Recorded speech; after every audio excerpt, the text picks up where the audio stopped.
Road lanes near railroad crossings are already being restriped in preparation for medians, which are estimated to be complete by the end of March. In addition to the billion-dollar prize, Quicken Loans will award $100,000 to the 20 contestants with the most accurate bracket. Studies showed that the type of flooring the food had been dropped on has an effect, with bacteria least likely to transfer from carpeted areas and most likely to transfer from tiled surfaces. Quicken Loans and Warren Buffett are offering 15 million people a very small chance at winning a very big prize. $1 billion for filling out a perfect NCAA men's basketball tournament bracket. Many fans regard the NCAA tournament as March Madness because of all the excitement it generates. Every year, fans add to the madness by predicting the outcomes of all 63 games in the tournament. Buffett's new bracket challenge has put even more of a spotlight on March Madness. You know, a lot of people go about their brackets by stats and these so-called expert opinions. But me, I like to just go with my gut feeling. I feel that, I know better than numbers. While he may seem confident, the numbers indicate that the odds of someone filling out a perfect bracket are next to impossible. Professor of Mathematics Max Warshauer says the odds are long, even if you know a lot about the men's teams and how competitive they are. If you take your likelihood as 50-50, then it would be infinite. It would be, even if it was 60% that you pick a given winner, it'd be something like 1 in 100 trillion. In addition to the billion-dollar prize, Quicken Loans will award $100,000 to the 20 contestants with the most accurate brackets. For Bobcat Update, I'm Jacob Payne.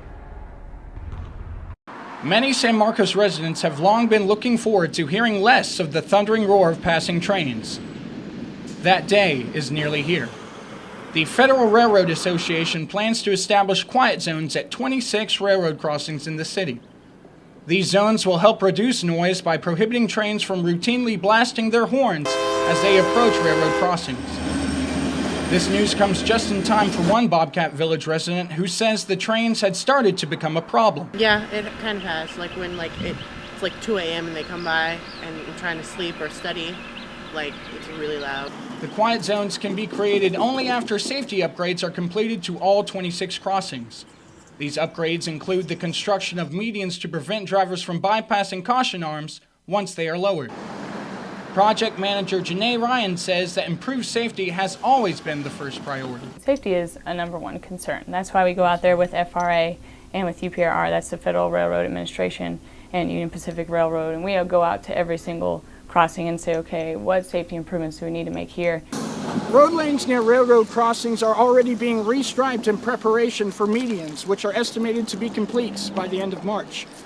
The city has estimated that the project in its entirety will be complete by the end of this year. For Bobcat Update, I'm Jacob Payne.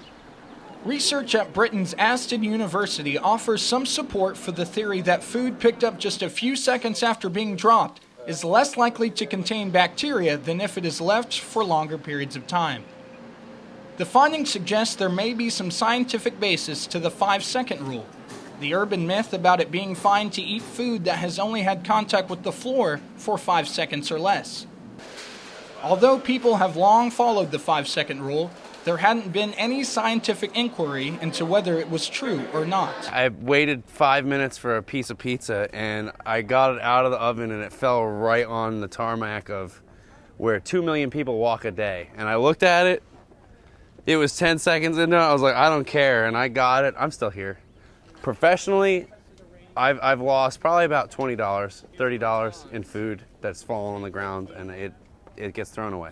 The study, undertaken by Aston biology students and led by microbiology professor Anthony Hilton, tested the rule by having students drop toast, pasta, biscuits, and candy onto a floor that had been exposed to common bacteria.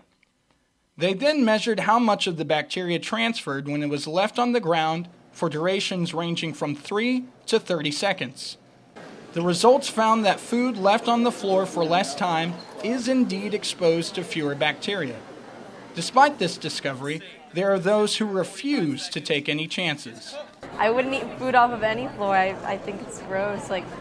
I can just go out and buy another one of whatever it is that I drop.